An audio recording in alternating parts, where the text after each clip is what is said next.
সামনেই সাজানো আছে এতগুলো কাঠের টুকরো। দেখতে সাধারণ মনে হলেও এক একটার ভেতরে লুকিয়ে আছে এক এক রকম নকশা। আর মাত্র কয়েক সেকেন্ডেই সেই নকশা ফুটে উঠছে মানুষের হাতে। গ্রাম বাংলার মেলায় আজও টিকে আছে এমন এক চিরচেনা শিল্প। চলুন দেখে আসি সেই রঙিন গল্প।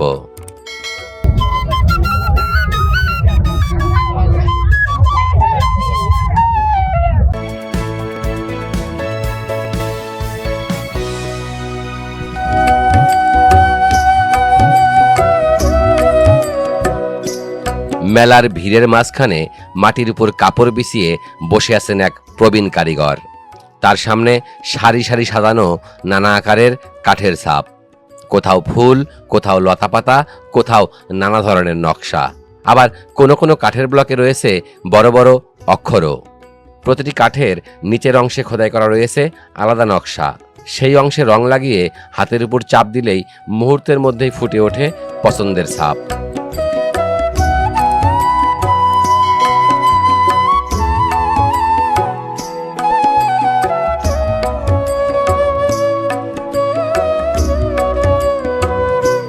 এই দোকানের সামনে এসে দাঁড়ালে বোঝা যায়, বয়স যাই হোক, হাত রাঙানোর আনন্দটা কিন্তু সবার কাছেই আলাদা। তবে সবচেয়ে বেশি আগ্রহ দেখা যায় কিশোরী আর তরুণীদের মধ্যে। কেউ ফুলের নকশা বেছে নিচ্ছেন, কেউ পছন্দ করছেন অন্যরকম কোনো ডিজাইন, আবার কেউ চাইছেন বড় বড় অক্ষরের ছাপ।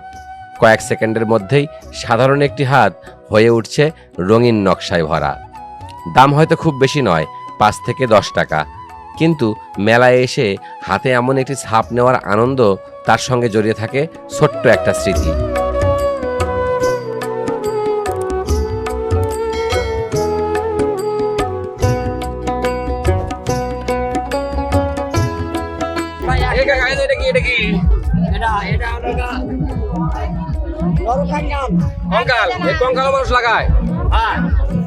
আজকের দিনে হাত সাজানোর কত আয়োজন, আধুনিক মেহেদি, নানা ডিজাইনের রং আর বিউটি পার্লার সবই আছে।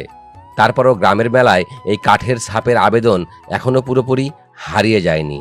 হয়তো এর কারণ এর সঙ্গে জড়িয়ে আছে আমাদের শৈশব, জড়িয়ে আছে মেলার ভিড়, কাচের চুড়ি, খেলনার দোকান আর ছোট ছোট আনন্দের অসংখ্য স্মৃতি।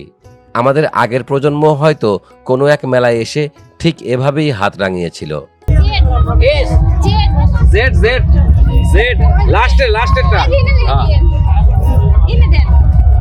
সময় বদলেছে, প্রজন্ম বদলেছে, কিন্তু গ্রামের মেলার কিছু দৃশ্য এখনো আমাদের সেই পুরনো দিনের কথা মনে করিয়ে দেয়।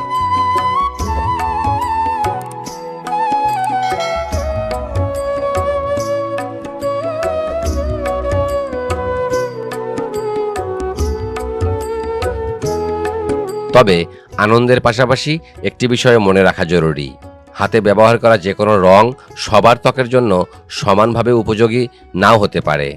বিশেষ করে যাদের ত্বক সংবেদনশীল, তাদের ক্ষেত্রে কোনো উপাদানের কারণে চুলকানি, জ্বালাপোড়া বা অ্যালার্জির মতো সমস্যা দেখা দিতে পারে। তাই নকশা যতই সুন্দর হোক, নিজের ত্বকের বিষয়টিও মাথায় রাখা জরুরি। আনন্দ হোক, তবে সচেতনতাও থাকুক তার সঙ্গে। দিনভর এই কাঠের ছাপ দিয়েই মানুষের হাতে রঙিন নকশা ফুটিয়ে তোলেন তিনি। তবে এই মানুষটির গল্প শুধু এখানেই শেষ নয়, কারণ এই হাতেই শুধু নকশা আঁকা হয় না, এই হাত থেকেই বেরিয়ে আসে সুরও।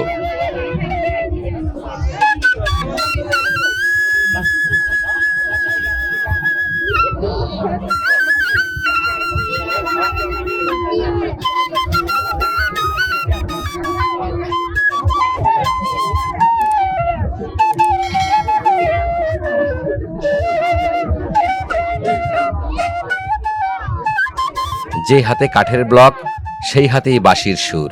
গ্রাম বাংলার মেলায় এমন কত সাধারণ মানুষের মাঝেই লুকিয়ে থাকে অসাধারণ সব গল্প। হয়তো একদিন সময়ের সঙ্গে বদলে যাবে মেলার চেহারা, হারিয়ে যাবে এমন অনেক ছোট ছোট শিল্প আর তাদের সঙ্গে জড়িয়ে থাকা মানুষগুলোর গল্প। তাই ক্যামেরাবন্দি থাকুক বাংলার এই রং, এই মানুষ আর এই সুর। আপনার গ্রামের মেলায় কি এখনো এমন হাত রাঙানোর দোকান আছে? কমেন্টে জানাতে ভুলবেন না। আর গ্রাম বাংলার এমন গল্প দেখতে গোবেচারার সাথেই থাকুন। ধন্যবাদ।